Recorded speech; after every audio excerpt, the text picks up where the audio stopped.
Welcome to the first of the many video long series of creating a book of shadows together.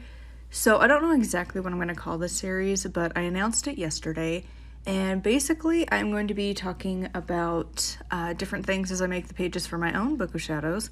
Currently we are working on the book of stones today, which is just my way of collecting all of the information that I want on rocks. So today we are going to be starting off with the most popular, the most famous of them all, clear quartz. This stone is known by a few different names, so do keep that in mind when I was trying to research this. If you Google it, you can usually find it pretty easy, but in like the books that I looked through, it's not as easy because they have it listed under different things. So it's also known as rock quartz, crystal quartz, just crystal, witch's mirror, starstone, iris, and I don't know if I'm going to say this one correctly because apparently it comes from Mayan culture, but it's like Xantun something. I know, names, I'm not great at them.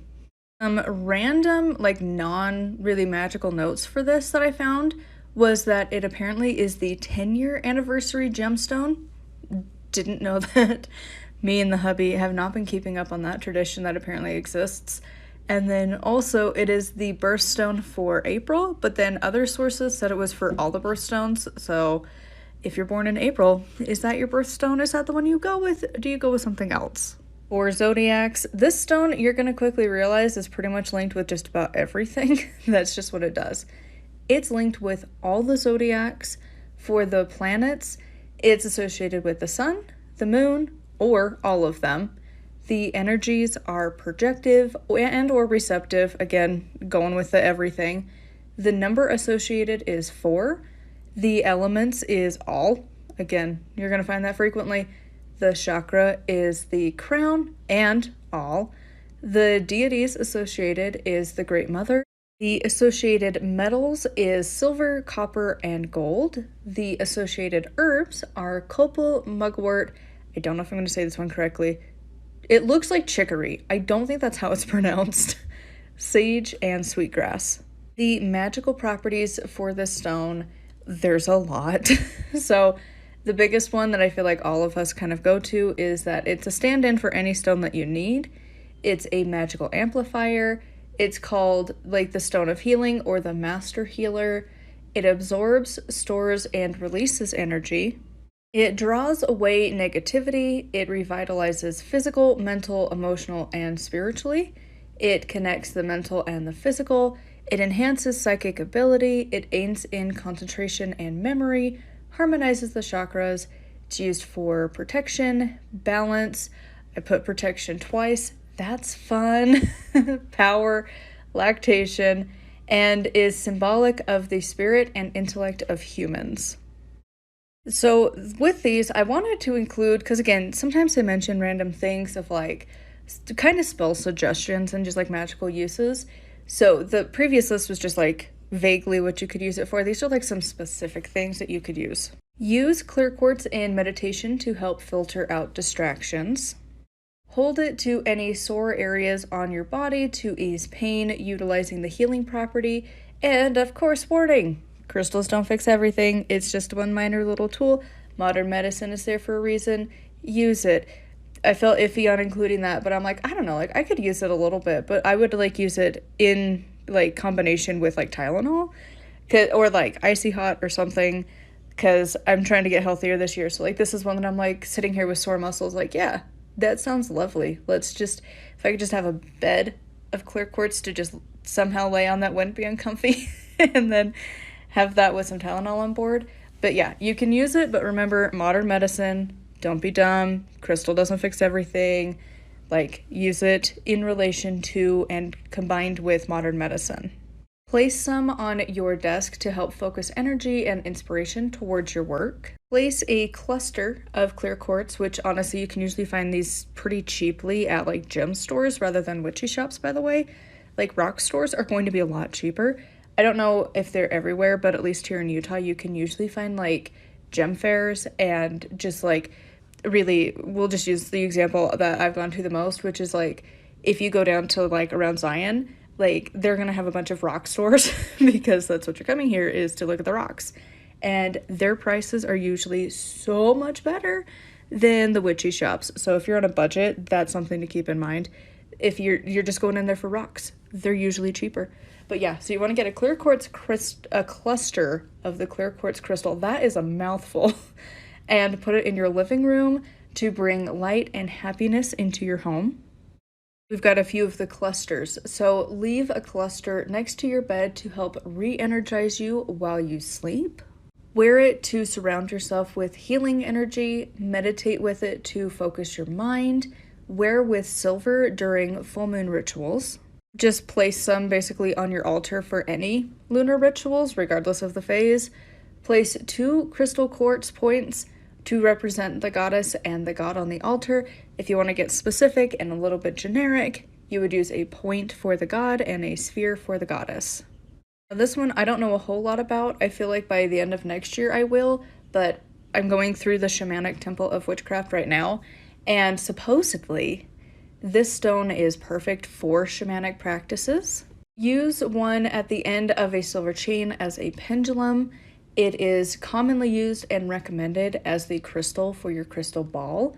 Wear or carry it to increase your psychism. Along that note, you can place some under your pillow and the way that Scott Cunningham wrote this in particular was that you place it under your pillow to offer psychic impulses in the form of dreams. So I'm just gonna go ahead and say, if you want to have you're trying to track your dreams. Sorry for the loud noise in the background. The cat decided to attack the window to catch a bird that landed on the windowsill outside, and she missed. And yeah, office cat is fun. She's still chitter-chattering about it. She wants to catch the birdies really bad. Anyways, using your clear quartz under your pillow to help you have dreams, and it also helps ensure peaceful sleep.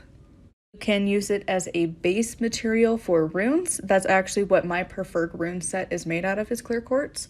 You can also store your tarot cards with a piece of clear quartz. As I mentioned with using this for healing, this also applies. This is supposedly worn by a mother to increase lactation.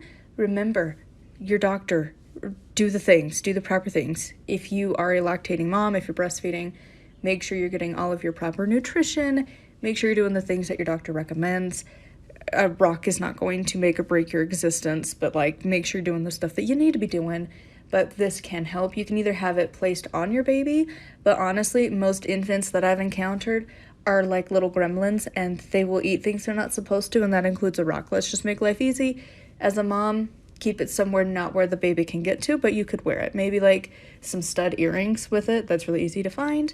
Or put it in your pocket. Just be careful.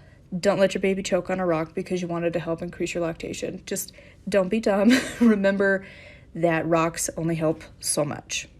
For protection, the stone is worn, placed, or carried in the home. I would also argue that this is a great stone to use in a crystal grid, especially if you were putting one around your house for protection. I did that when we moved into our house. And it's my favorite stone because, again, you can charge it for any purpose that you want, really. And so, yeah, that's what I did. But you could also apparently place them around and whatever. But yeah, I used it as a crystal grid around our house. Place a piece of this on the altar or wear it as an amplifier during any magical workings. You can put it at the top of your wand to, again, use that magical amplifier effect. This last one I thought was really interesting. So use either 13 or 26 crystals to physically create an altar to represent the full and the new moon throughout the year. 13 for the full moon, 26 if you include full and new. But you have the points. If you use points, you can also just have the tumbled version. But if you have points, you face them inward for religious ritual, meditation, and general magic, and outwards if it is for defensive or protective magic. And my brain is sitting here thinking, with that concept, if you wanted to get even more niche and specific for your circle casting, you could paint on each of the points for which moon it is. If you use the zodiacs, you could have it be for the new moon in Aries and the full moon in Aquarius or whatever, and then place them in the direct order. Or you could not be extra needy and just have a basic set and then just place them around. I love the idea of this though. I think it's really fun. And from my own experience, really, this is the stand-in stone. If you do not have an item that you need, this is your rock. Like, if you need to have, like, turquoise, but you don't have any, use clear quartz. Like, it is the stand-in, represents all kind of stone.